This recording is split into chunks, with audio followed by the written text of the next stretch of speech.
Yan, magandang araw po mga kalingap, mga kapartners. Nandito po tayo ngayon sa bayan po ng Lawa. Ayan, nandito na po tayo. Nandito po natin patagalin. Tara na, sa video. Arasa ito? Ha? Arasa. Marasa din eh. Sorry, pagkakon. Barta. Barta, ayaw ka barta. Gabay, dak, chismil. Tama po. Ay, dito.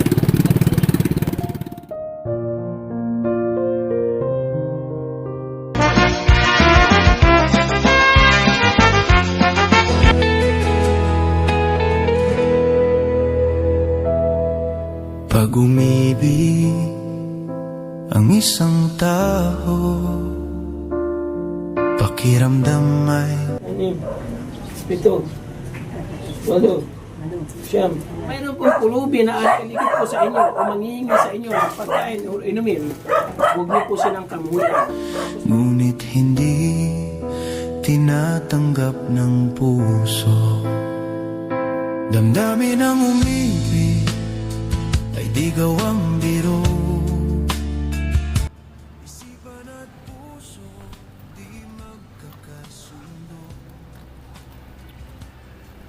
Yan, magandang araw po mga kalingap, mga kapartners. Nandito po tayo ngayon sa bayan po ng Lawang para maghatid na isang vlog na makabuluhan po para sa atin. Mayroon tayong papaabutan dito at hahanapin natin dito sa palengke ng Lawang dahil dito daw po siya nag-iikot. Na-excite na ako sa ating panibagong video. Huwag na po natin patagalin. Let's transform! Ayan, nandito na po tayo mga kalingap. Hahanapin na po natin yung ating hinahanap na bibigyan ng pagmamahal ngayon dito. Abangan nyo ating video kasi mayroong kakaibang sorpresa na gagawin po natin sa kanya. Huwag na po natin patagalin. Tara na! Magandang araw po sa atin lahat. Lalo na po yung masugid po natin taga-subaybay at nagbibigay ng suporta sa atin munting palabas. Narito na naman po ang atin bagong Ulubi Charity Truck. Nanay, yung kabangkalas, nanay? O, radyo. Hindi din.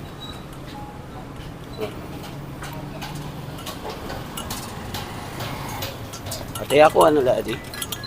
Atong kan itong tanan. Iya, Ako tanan. apa pwede niya? Wala dito makakaon. Sorry, kung na jadi banyan ka na na. Hirap ang taon.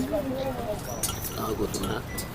Susubukan po natin muli manghingi sa bawat nakakasalubong natin. Saan dito ang paraiso? Ha? Paraiso. Nakapagyan. Paraiso.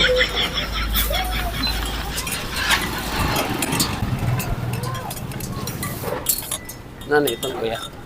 Ito ba ito? Dili po, sumiglay. Erim nun. Arasa ito? Ha? Arasa. Marasa din eh. Pero may nagpalit. Pwede ito matikman. Dili ko sir, kay kuwan. Dili niya ako.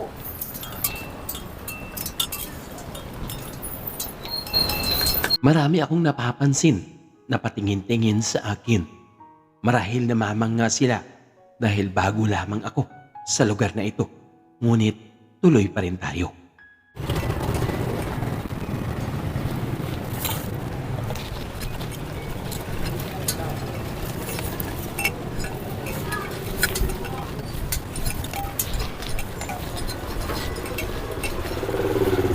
Ano ito natin? Ha? Ano ito? Sorry, pagkaon.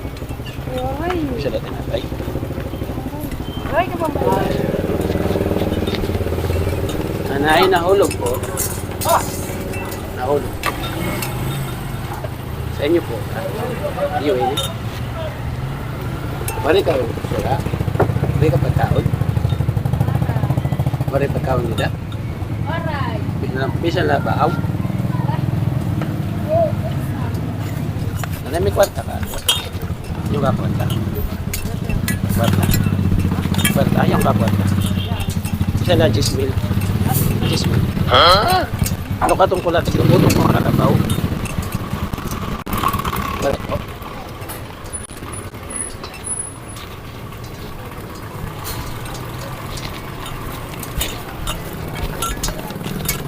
Kwarta ka to. May kwarta ka. Mga 10,000. Ano ka tungkol natin? Lumutong mga kalabaw. Ginagawa mo. Ayan na ito, pero nalulupa. Wala di kaya bisa 10,000.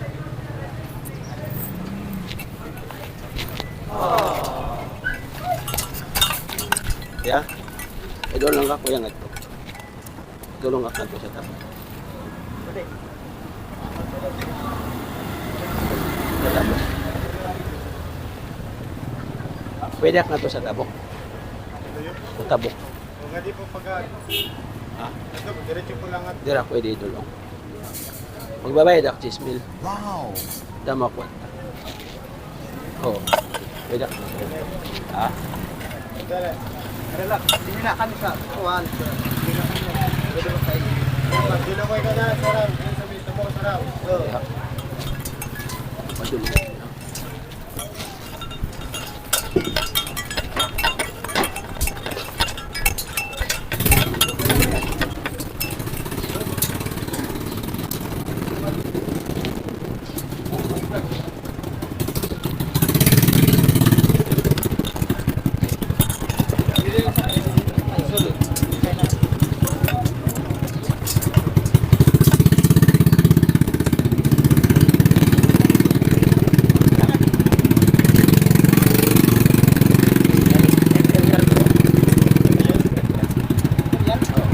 Ay, dito. Sila kaya.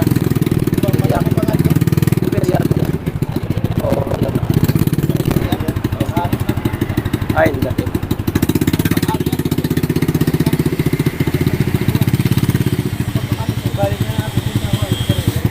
Dili pwede. Dili pwede.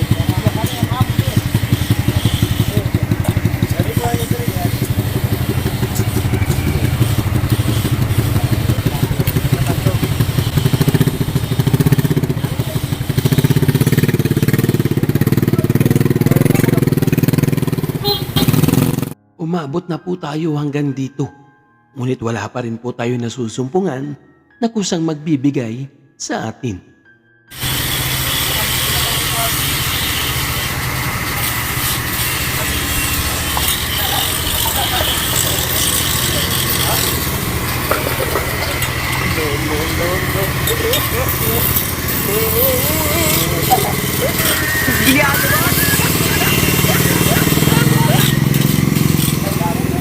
Maibog ka! Ayaw ka, Hek. Kaya 5. Mapuling ka. Yung ka 5. 5. 5,000.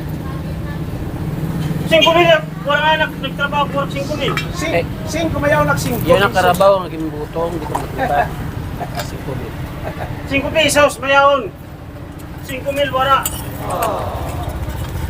Wala kami kwarta.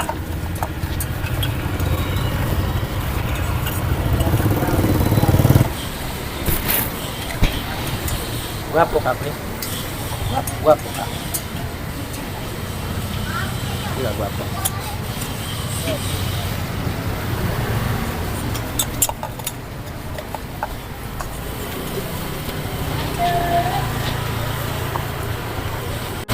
Sadyang napakailap ng tadhana para sa atin.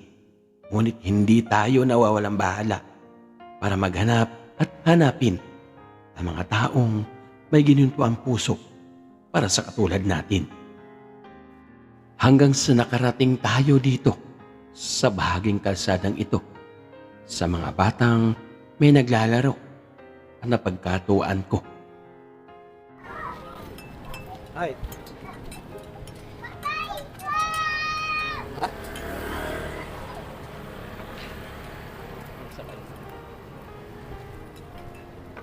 Pwede ako.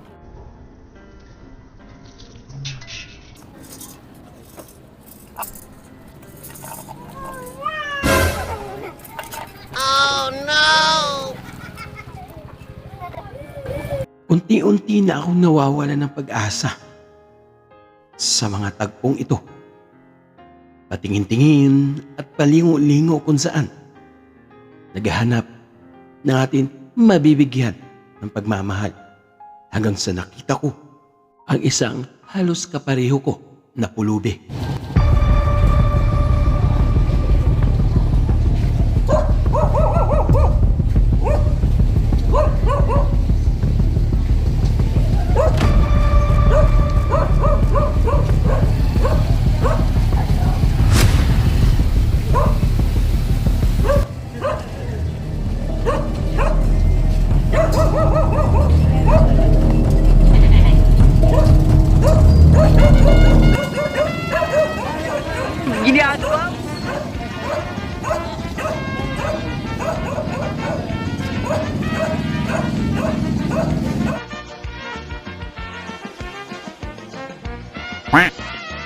mama.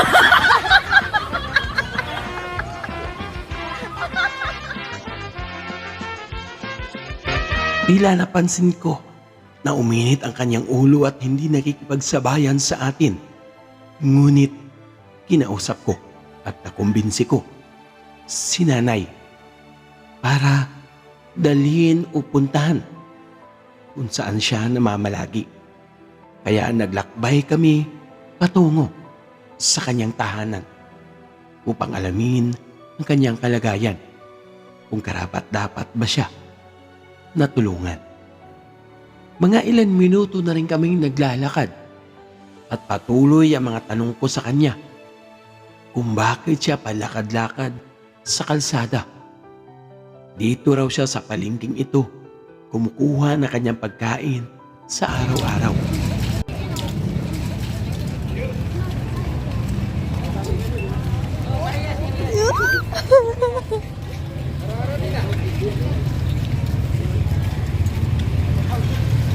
Sa layo ng aming nilakad, biglang naitanong ko kung siya ba ay meron pamilya.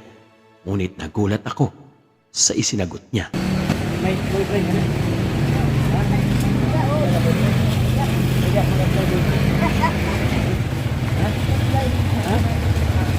Pinahuli ka ba dito? Tinahuli. Parang kami Tagalog. Okay, Tagalog na lang. Saan bahay mo? Saan bahay mo? Saan ka pupunta ka na? Kaya nga, saan ka pupunta ka na ngayon? Bakit?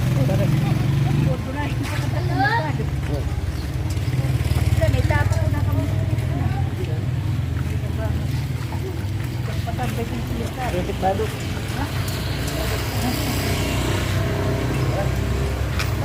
Bagay kami, di ba? Bagay na. Bagay kami.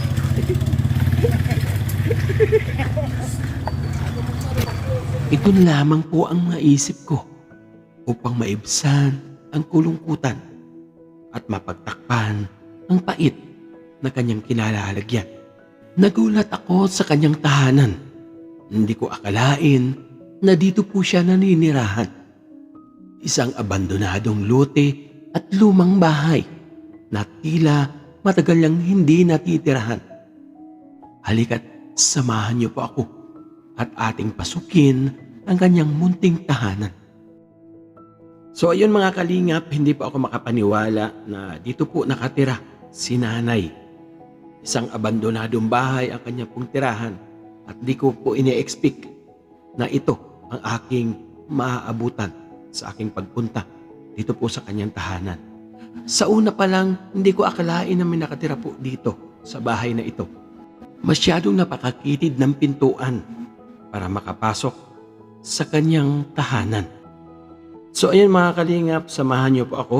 Pasukin po natin ang loob po ng bahay ni nanay para alamin po natin kung ano po ang kanyang kalagayan sa loob at kung paano po siya kakaraos sa ganitong klaseng tirahan. Dito pa lamang po sa bungad, ramdam ko na ang hirap. Halos hindi ako magkasya para makapasok ako sa kanyang bahay. At pagpasok ko sa loob, nagulat ako sa sitwasyon ng kanyang tinutulugan. Grabe, hindi ako makapaniwala na ganito ang aking madadatnan dito po sa loob na kanyang tinitirahan. Hinahanap na makatanggap ngayon ang ating munting blessing. Dito ka, Nanay Minda. Dito ka. So si Nanay Minda, ano yung bakla mo, Nanay Minda? Grabe yung pawis ang likod mo. Namatay ang asawa ko una. Namatay ang asawa mo una. Tapos ngayon, saan ka kumukuha ng pangkain? Merkado. Ah, kaya papunta ka doon, manghihingi ka ng pagkain. Ilang taong ka na, Nanay Minda? Di ba alam ilang taong ka? Wala kang kapatid na pwedeng anuhan? Wala talaga. Huwag sulo-sulo ka dito. Ay, nung bahay ito, tinitirahan mo. Hindi akin. Titirahan ko lang. Kanina to baka magalit na may-ari sa atin. Kay? Grace na Hiray. Ay, kamag-anak ni Ate Jennifer Hiray. Dari niya ako balay din. Paano kung palayasin ka ni Ate Grace na Hiray? Alis ka? Ha? Melinda. Oh, okay lang Minda tawag ko sa'yo? Ba't ka hiningal? Hinala. Ha? Hinala. Hiningal si Nang Melinda. May kakaibang amoy dito. May kakaibang amoy. Oo. Sino kasama mo dito, Nang Melinda? Pagkatapos po ng mga ilang tanungan, ipagkakaloob na po natin ang kaunting tulong na nararapat kay Nanay Minda. Alam kong napakahalaga para sa kanya. Ang ibibigay po natin, blessing. Nagsasaing ka dito? Oo. Eh, sa inyo mo. Wala ka mang kaldero. Nagad ko na. Ha? Nagad ko. Wala ko kasi. Bigas. Wala. At saka meron kang grocery. Yung sabon dito meron ha. Ating grocery po ay siya 1,200 plus. Nilay ko lang nila at ang ulang.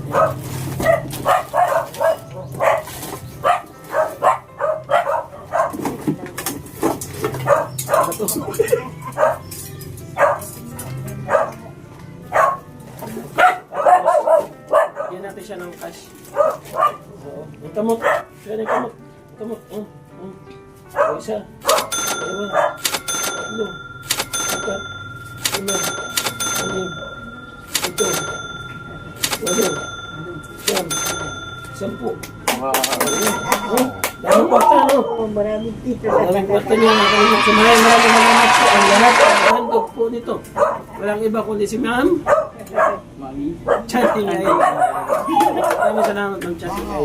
So, sabi niya, bigay mo sa isang kabuhan. Gawin mo yung lahat ng best na pwede mong gawin para mapasaya mo yung bibigyan. So, ito yung naisip natin, magpulubi tayo kasi ang kanyang bihes, kaparehas po natin. Okay?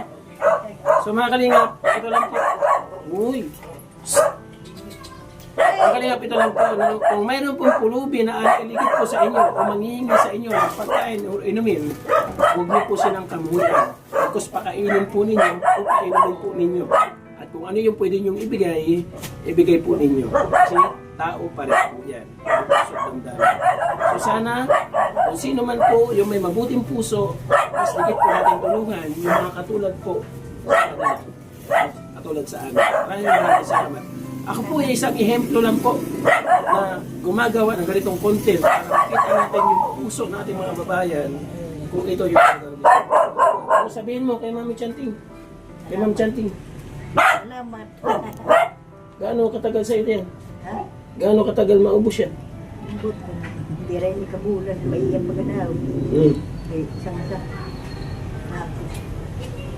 Ambot ko. Hindi rin ikabulan. Kantahan mo daw siya. Kantahan mo daw. Yung nagbigay niya, sabi niya, kantahan mo daw. Ay, anong kanta na isip ko? Eh, ano mo yan ha? Itabi mo yan ha? Midnight Blue daw, Midnight Blue.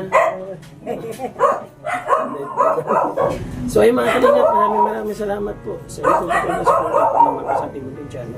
Sa labas, pasok.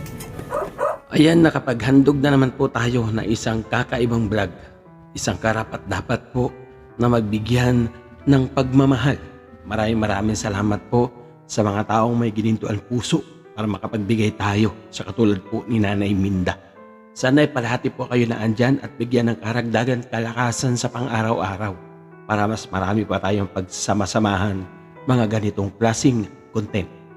Kung bago pa lang po kayo sa aking channel, huwag niyo pong kalimutan mag-like at share ng ating video. Kasama po natin si Limix TV, mga kalingap, at syempre ang kanyang may bahay. Kasama natin si Rina TV Official. Yan, si Ate Jennifer Heray, kasama din po natin si Ate Brenda Baloyot at si Ate Mida Militar. Yung ating kapartners family sponsors, maraming salamat po yung mga volunteer na nandiyan po sa gilid ng ating screen. At sa lahat ng mga ambassador, shoutout po sa inyo lahat. Hanggang sa muli, ingat po tayo palagi. May sariling kakayahan, may kanyang kahinaan, iba may pamamaraang alam. Hindi lahat kaya ng isa ay kaya gawin din ng isa. Hindi lahat masagana ngayon ay masagana habang panahon.